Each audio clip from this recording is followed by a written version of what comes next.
Hello दोस्तों, welcome to Arjun warrior education channel में आपका स्वागत है। समान अध्ययन के प्रैक्टिस सेट 2 में क्वेश्चन नंबर फर्स्ट हम टोटल 50 क्वेश्चन करेंगे। क्वेश्चन नंबर फर्स्ट का है कि कौन सा मूल अधिकार केवल भारतीय नागरिकों को ही प्राप्त है। तो अनुच्छेद 15, 16 और 19 केवल भारतीय नागरिकों को है, इनमें से सभी। जैसे देखिए 15 में क्या है, जाति, धर्म और किसके आधार पर, सेक्स के आधार पर क्या समानता। इसके बाद क्या है, कोई भेदभाव नहीं होना चाहिए। 16 में क्या है, लोक नियोजन। और 19 में क्या है, प्रेस स्वतंत्रता। ठीक है। अब नेक्स्ट क्वेश्चन कह रहा है कि निम्न कथन पर विचार कीजिए। क्या है कथन? कह रहा है कि राज्यसभा के सदस्यों का कार्यकाल 4 वर्ष होता है। नहीं, राज्यसभा के सदस्यों का कार्यकाल कितना होता है? 6 वर्ष का होता है। ये पहला गलत। राज्यसभा सदस्य के लिए कम से कम 35 वर्ष की उम्र होना चाहिए। राज्यसभा सदन है, अस्थायी सदन है। अस्थायी सदन, इसके 1/4 प्रतिनिधि प्रतिवर्ष दूसरे वर्ष मुक्त होता है। 1/4 नहीं, 1/3 होता है। ये भी गलत। तो आप पर विचार कीजिए। राज्यसभा का सदस्य का कार्यकाल 4 वर्ष का होता है। और ये क्या है, राज्यसभा के सदस्य के लिए कम से कम 35 वर्ष की उम्र। राज्यसभा का सदस्य अस्थायी सदन है, इसके चौथाई सदस्य प्रतिवर्ष मुक्त हो जाए। उसका कथन में कौन सा कथन गलत है? तो सारे के सारे गलत है। क्या है दोस्तों? सारे के सारे गलत है। इसमें से कोई सही नहीं है, कोई सही नहीं है। सब का सब गलत है। क्या है? सबका। इसका कार्यकाल 6 वर्ष का होता है। ये 30 वर्ष की आयु होनी चाहिए कम से कम। और ये मतलब राज्यसभा में 1/3 होता है प्रति 2 वर्ष पर। 1/3 सदस्य क्या क्या होता है, ये होता है दूसरे वर्ष पर पद मुक्त होते हैं। ठीक है। नेक्स्ट क्वेश्चन क्या कर रहा है? नेक्स्ट क्वेश्चन कर रहा है कि धन विधेयक को राज्यसभा में अधिकतम कितने दिनों तक रोका जा सकता है। तो धन विधेयक को राज्यसभा में अधिकतम 14 दिन तक रोका जा सकता है। कितने दिन तक? 14 दिन तक।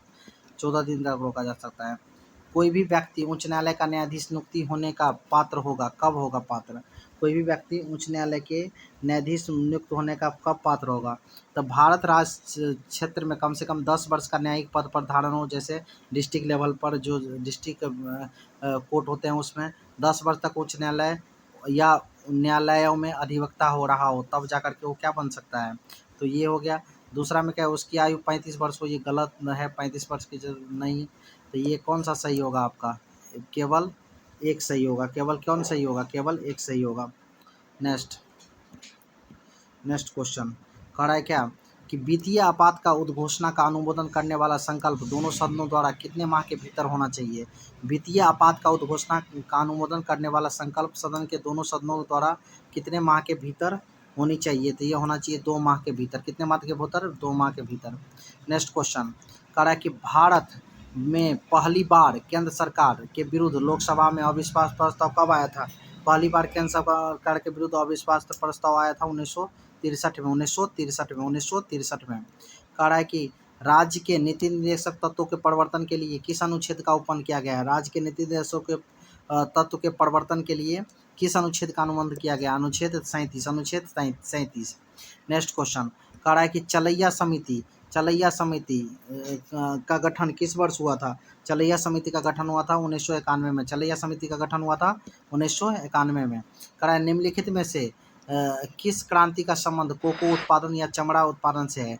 चमड़ा या कोको उत्पादन का संबंध किस क्रांति से है? तो ये आपका होगा कौन सा क्रांति? कोको उत्पादन या चमड़ा उत्पादन से है। किस क्रांति का संबंध है? तो यह है आपका भूरी क्रांति का है चमड़ा उत्पादन या कोको उत्पादन से संबंध। ठीक है। आगे देखिए नेक्स्ट है, एक धन जो आसानी से विदेश से आता है लेकिन आसानी से चला जाता है, इस प्रकार के धन को क्या कहा जाता है? आसानी से विदेश से आया, आसानी से चला गया। Hot money. कौन मनी? Hot money.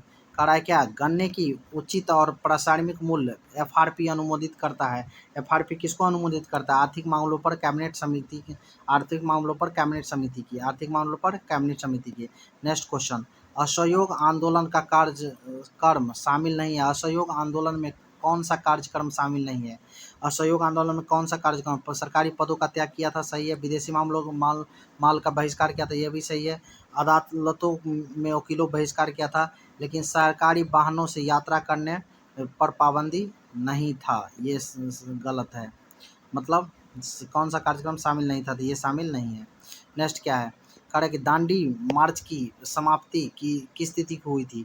तो दांडी मार्च की समाप्ति हुई थी 6 अप्रैल 1930 को। दांडी मार्च की समाप्ति 6 अप्रैल 1930 को हुई थी। दांडी मार्च की समाप्ति 6 अप्रैल 1930 की हुई थी। अब कह रहा है गांधी के जीवन काल में निम्नलिखित घटना का कालक्रम सही नहीं है। कौन सा घटना का कार्यक्रम सही नहीं है? तो देखिए, चौड़ा चोरी कांड 5 फरवरी 1922 हुआ था, सही है। द्वितीय गोलमेज संबंध 7 सितंबर 1931 को हुआ था, सही है। पुनः समझौता 24 सितंबर 1932 को हुआ था, सही है। लेकिन भारत छोड़ो आंदोलन 23 मार्च 1942 को नहीं हुआ था। भारत छोड़ो आंदोलन 23 मार्च 1942 को नहीं हुआ था। ये क्या है आपका? गलत है, ठीक है। 1942 को हुआ था लेकिन 23 मार्च को नहीं हुआ था। देखिए यहाँ, आज़ाद हिंद फौज की स्थापना, आज़ाद हिंद फौज की स्थापना सुभाष चंद्र बोस द्वारा ने सिंगापुर में स्वतंत्र भारत की अस्थायी सरकार का गठन कब किया था? आज़ाद हिंद फौज का तो सुभाष चंद्र बोस कब किए थे? 21 अक्टूबर 1943 को। 21 अक्टूबर 1943 को। 21 अक्टूबर 1943 को।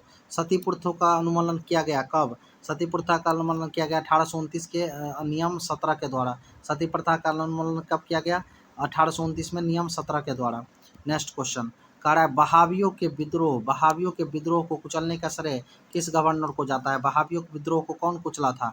तो बहावियों को विद्रोह को कुचलने का श्रेय जाता है आपका किसका? लॉर्ड एलिगन प्रथम के बहावियों विद्रोह के कुचलने का श्रेय जाता है। कह रहा है त्रिपक्षीय संघर्ष में से कौन सा राजवंश शामिल नहीं था? त्रिपक्षीय संघर्ष में निम्न में से कौन सा राजवंश शामिल नहीं था? तो यह आपका पल्लव शामिल नहीं था। त्रिपक्षीय में पल्लव शामिल नहीं था, पाल, राष्ट्रकूट और प्रतिहार शामिल था, जबकि पल्लव वंश शामिल नहीं था त्रिपक्षीय संघर्ष में। कह रहा है सिंधु घाटी के सभ्यता के अंतर्गत शवों को दफनाने का अवशेष मिले हैं। इसमें शवों के सिर किस दिशा में रखे जाते थे? तो सिंधु घाटी सभ्यता में शवों के सिर उत्तर दिशा में रखे जाते थे। उत्तर दिशा में किस दिशा में रखे जाते थे? उत्तर दिशा में। कह रहा है बौद्ध संगीति में बौद्ध धर्म का 2 संप्रदाय विभाजन किया गया था। किस बौद्ध संगीति में बौद्ध धर्म के 2 संप्रदाय किस बौद्ध संगीति में बौद्ध धर्म के 2 संप्रदायों में विभाजित हो गया था? तो ये आपका हुआ था किसमें? तो चतुर्थ में महियान और फहियान 2 भाग में बट गया था। आगे क्या है? महावीर स्वामी किस नदी के तट पर कैबल्य की प्राप्ति हुई थी? महावीर स्वामी को किस नदी के तट पर? ऋजुपालिका नदी के तट पर कैबल्य की प्राप्ति हुई थी। आजीवक संप्रदाय के संस्थापक कौन थे? मखलीपुत्र। आजीवक संप्रदाय के संस्थापक मखलीपुत्र गोशाल, ठीक है। आजीवक संप्रदाय के संस्थापक। नेक्स्ट क्या है? मुगल शासक के शासनकाल को स्थापत्य कला का स्वर्णिम काल कहा जाता है? स्थापत्य कला का स्वर्णिम काल कहा जाता है शाहजहां के शासनकाल को। शाहजहां के शासनकाल को स्थापत्य कला का स्वर्णिम काल कहा जाता है। शाहजहां के शासनकाल को स्थापत्य कला का स्वर्णिम काल। मुगल काल में मुहतसिब कौन था? मुगल काल में मुहतसिब कौन था? आचरण अधिकारी। मुगल काल में मुहतसिब था आचरण अधिकारी। दीवाने अर्ज किस विभाग के से संबंधित है? दीवाने अर्ज किस विभाग से संबंधित है? तो सैन्य विभाग से। दीवाने अर्ज किस विभाग से संबंधित है? सैन्य विभाग से। नेक्स्ट कह रहा है कि बसावन और दसवंत किस शासक के दरबारी चित्रकार थे? बसावन और दसवंत किस शासक के दरबारी चित्रकार थे? तो ये थे अकबर के। दसावन और दसवंत अकबर के दरबारी चिकित्सा थे। अब कह रहे निम्न में से सुमेलित नहीं है। कौन कौन इसमें से सुमेलित नहीं है? कह रहा है कि तो सुमेलित नहीं है तो आपका नरोरा उत्तर प्रदेश में सही है, काकापाड़ा गुजरात में सही है, तारापुर महाराष्ट्र में सही है, बट कुंडुकुलम कर्नाटका में नहीं है, ठीक। आगे है देखिए, नेक्स्ट क्या है देखिए, कह रहा है 38वीं समांतर रेखा किसको ऐड करता है? तो 38वीं समांतर रेखा किसको जोड़ता है? तो 38वीं समांतर रेखा उत्तर कोरिया और दक्षिण कोरिया को जोड़ता है। उत्तर कोरिया और दक्षिण कोरिया को, ठीक है। निम्न में से कौन सा अच्छे ईंधन का गुण नहीं है? अच्छे ईंधन का गुण निम्न में से कौन सा नहीं है? तो ईंधन का उसमें उच्च होना चाहिए, सही है। जलने पर ज़्यादा से ज़्यादा अपशिष्ट हानिकारक गैस का उत्सर्जन करे, ये गलत है। यही आपका आंसर हो जाएगा। और ये भी सही है, ठीक है। ईंधन का प्रज्वलन ताप ना तो कम हो ना ही ज़्यादा होना चाहिए, ठीक है। बी गलत है। अब नेक्स्ट क्या कर रहा है कि सूची 1 और सूची 2 का मिलान कीजिए। विटामिन B7 किससे संबंधित है? तो ये B7 किससे संबंधित है? सूची और का मिलान कीजिए, सम्मिलित से सूची 2 का मिलान कीजिए। अब देखिए विटामिन B7 से क्या होता है? बालों का झड़ना। विटामिन B7 से बालों का झड़ना। B12 से क्या होता है? अरक्ता का कमी होना, पर्णाशी अरक्ता होना, खून की कमी। और ये क्या होता है? विटामिन ई से क्या होता है? बाझपन, प्रजनन नहीं हो पाता है, बांझपन उत्पन्न होना। अब विटामिन के से रक्त का थक्का जमने में होना। ठीक है, ये हो गया। अब नेक्स्ट क्वेश्चन का रहा है क्या, तारों के मध्य दूरी ज्ञात करने की इकाई को क्या कहते हैं? तारों के मध्य दूरी की ज्ञात करने की इकाई को क्या कहते हैं? तो इसे कहते हैं गैलेक्टिकल इकाई। गैलेक्टिकल, तारों के मध्य दूरी ज्ञात करने की इकाई को गैलेक्टिकल इकाई कहते हैं। क्या कहते हैं?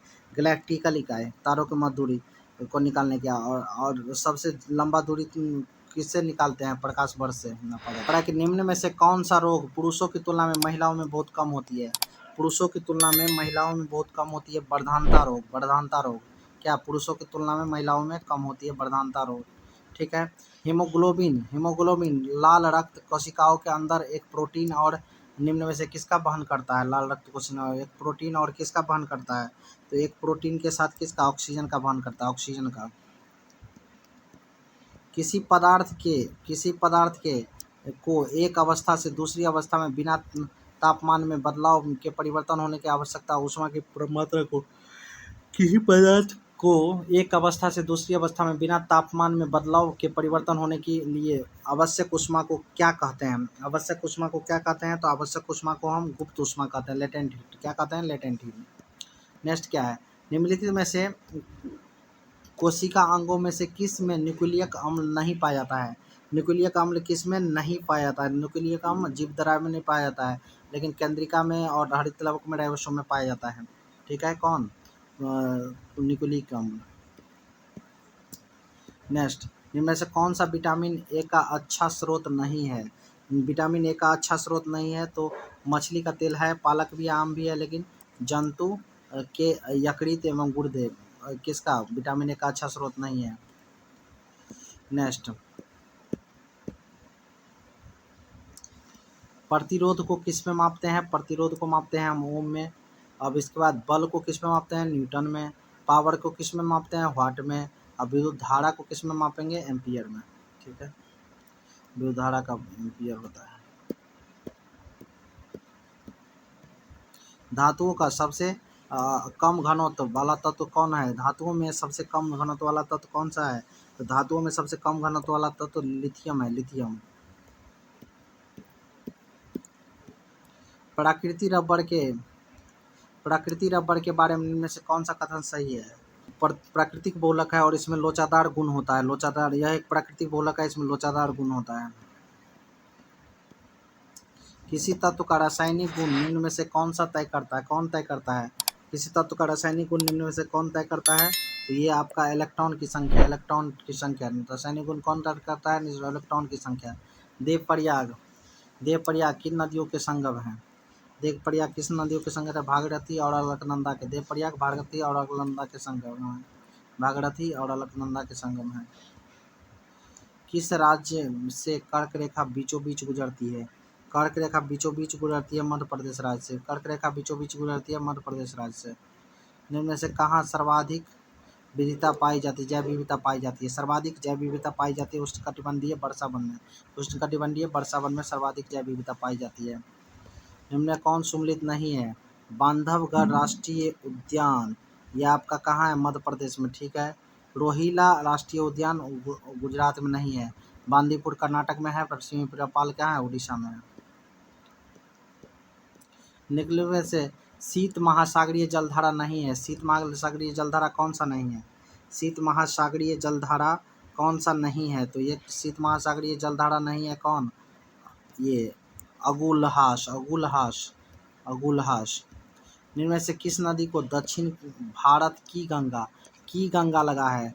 दक्षिण भारत की गंगा, जब की गंगा लग जाएगा तो कावेरी, और दक्षिण गंगा तब रहेगा क्या? गोदावरी। अगर सोच रहेगा दक्षिणी गंगा तब क्या होगा? गोदावरी, गोदावरी।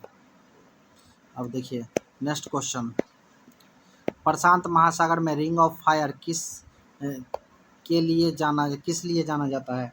प्रशांत महासागर में रिंग ऑफ फायर किस लिए जाना जाता है? तो रिंग ऑफ फायर जाना जाता है के लिए भूकंप और ज्वालामुखी के लिए, भूकंप और ज्वालामुखी के लिए, भूकंप और ज्वालामुखी के लिए जाना जाता है। नेक्स्ट, निम्न से सम्मिलित नहीं है। तकला मकान कहाँ है? तकला मकान जो पर्वत है वो कहाँ है?